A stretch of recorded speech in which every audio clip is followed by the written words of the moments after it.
No dia 1º de abril de 2019, no início da manhã, 4 pessoas chegaram para trabalhar na empresa de manutenção e gerenciamento RJR. Um dos sócios, Robert Faulkner, e 3 funcionários, William Cobb, Louis Cobb e Adam Frewer. Aquele parecia ser apenas mais um dia de trabalho, até que um homem vestido de roupa laranja chegou ao local. Equipado com uma arma de fogo e uma faca, ele tirou a vida de todas aquelas pessoas. E mesmo tentando se livrar das evidências, a polícia foi capaz de identificá-lo. Seu nome era Chad Isaak. Encontrando muitos itens suspeitos em sua casa, aos agentes restava apenas uma última informação: o motivo. Chad Trollon Isaak nasceu em 1974 em Riverdale, Geórgia, nos Estados Unidos. Não há muitas informações sobre seus pais ou sua infância. Ele foi descrito como um garoto feliz, quieto e apaixonado por futebol americano. Porém, durante o ensino médio, Chad sofreu uma lesão na coluna durante um dos jogos, ficando impossibilitado de voltar a praticar. Seus pais levaram o garoto a diferentes médicos e especialistas, mas nenhum deles conseguiu devolver a esperança de que o garoto seria um atleta. Como última tentativa, o menino foi levado até um quiroprático, e funcionou. Com o tempo, Chad voltou aos treinos de futebol americano. Entretanto, ele agora tinha outras ambições. Fascinado pela quiropraxia, a ideia de ser um jogador profissional ficou cada vez mais distante. Graduando-se na escola em 92, o jovem entrou para a Marinha dos Estados Unidos.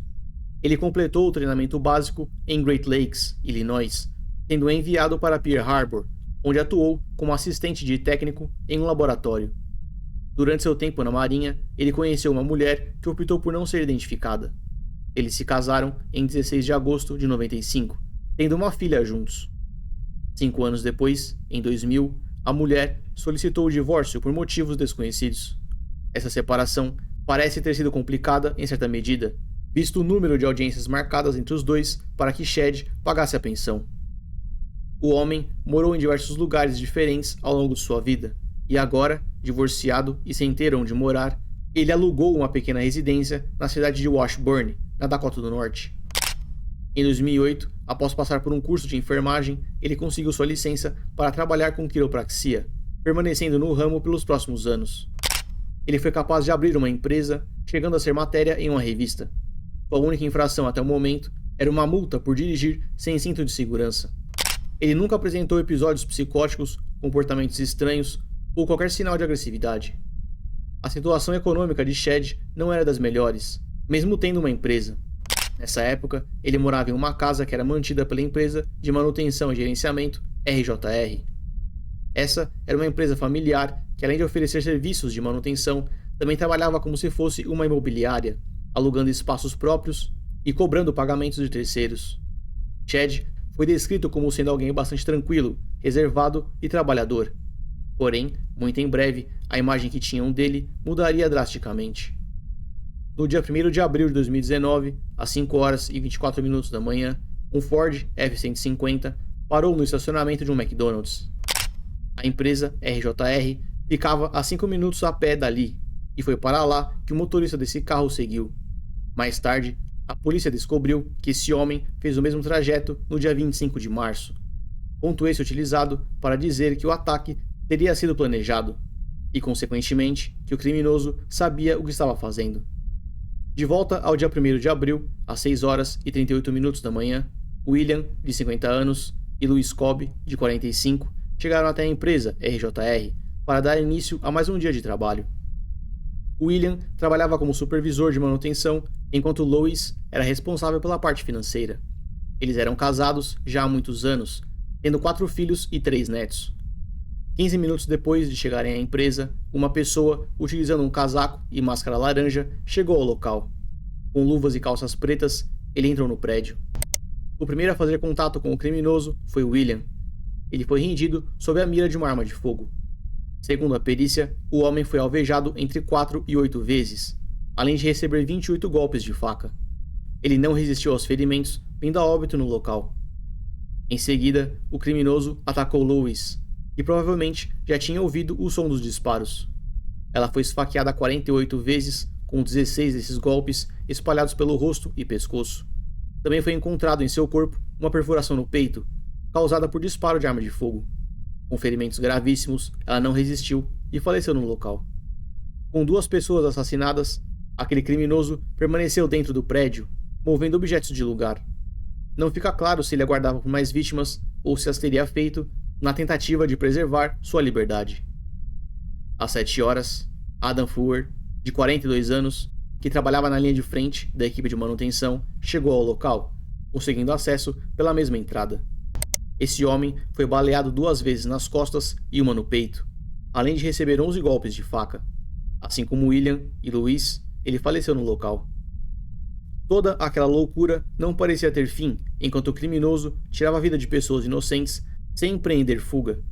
Um comportamento incomum para um ladrão ou assassino de aluguel, indicando que aquele homem não fosse nenhum deles. Às 7 horas e 6 minutos, foi a vez de Robert Faulkner, de 52 anos, chegar à empresa. Ele era um dos donos da RJR, junto de sua esposa. Diferente dos outros, ele não foi alvejado pelo criminoso. Porém, recebeu 11 golpes de faca, com ao menos 3 deles acertando seu coração. Múltiplas marcas de agressão também foram encontradas em seu rosto. Com 4 pessoas mortas, o criminoso trocou de roupa e deixou o prédio. Ele então pegou um dos veículos da empresa e o abandonou próximo dali.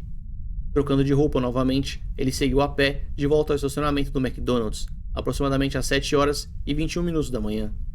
Foi nesse local que a primeira ligação para a polícia aconteceu. O criminoso estava usando uma máscara para ocultar o rosto, em um dia de bastante calor. Um dos funcionários achou estranho e informou a polícia, mas sem mais informações, não havia muito o que ser feito. Esse homem entrou novamente em seu Ford F-150 e fugiu. Foi apenas mais tarde, com a chegada de outro funcionário à empresa, que uma segunda ligação foi feita. Os agentes chegaram ao local para encontrar aquela cena terrível. Com sangue e munições por todos os lados, cada uma das vítimas foi encontrada em um local diferente daquele prédio.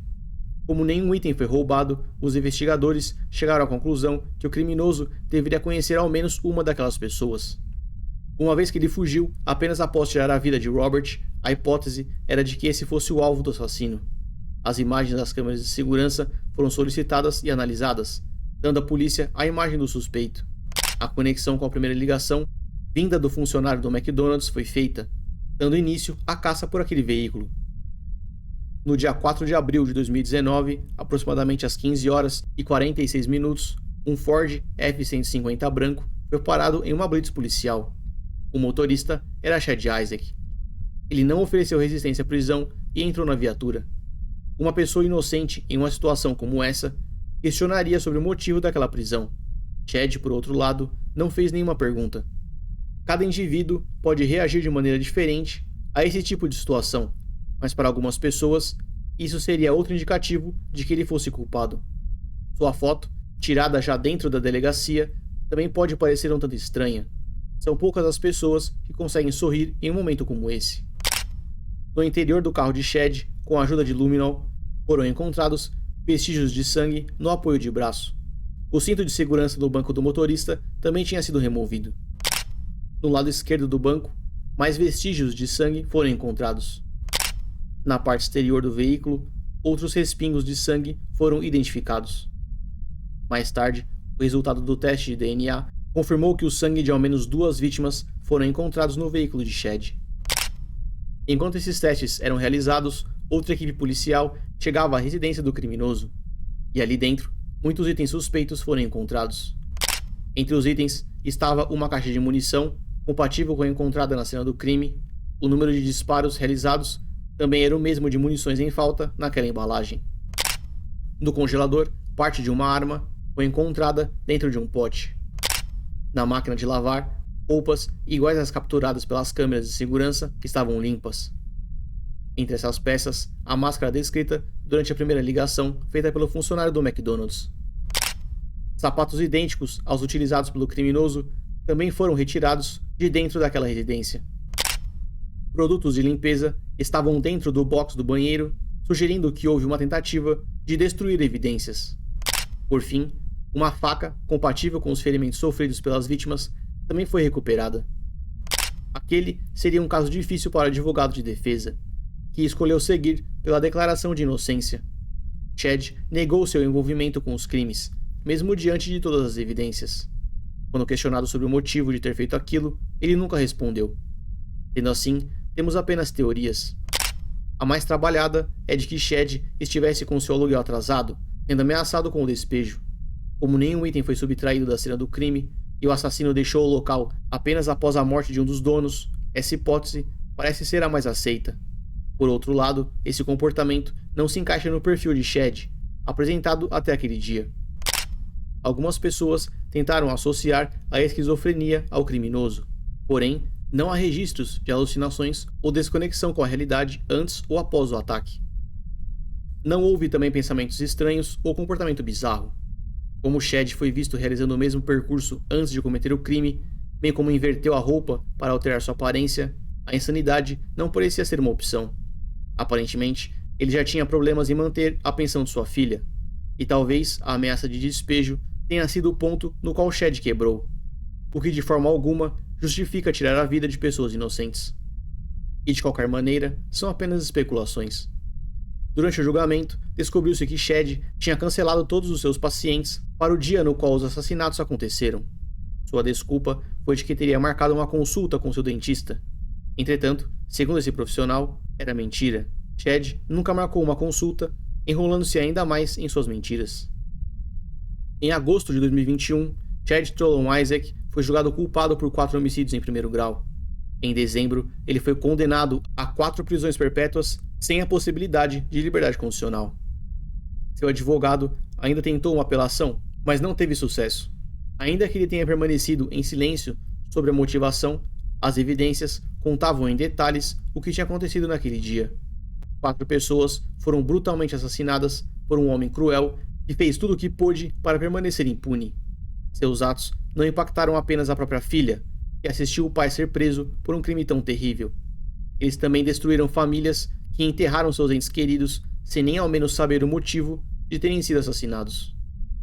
No dia 31 de julho de 2022, às 17 horas e 44 minutos, Chad Isaac, em seus 48 anos de idade, foi encontrado sangrando no chão de sua cela.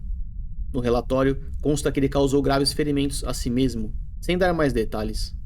Ele ainda foi transferido da penitenciária estadual da Dakota do Norte para o Hospital Sanford, mas não resistiu. Às 18 horas e 24 minutos, Chad Isaac foi oficialmente declarado morto.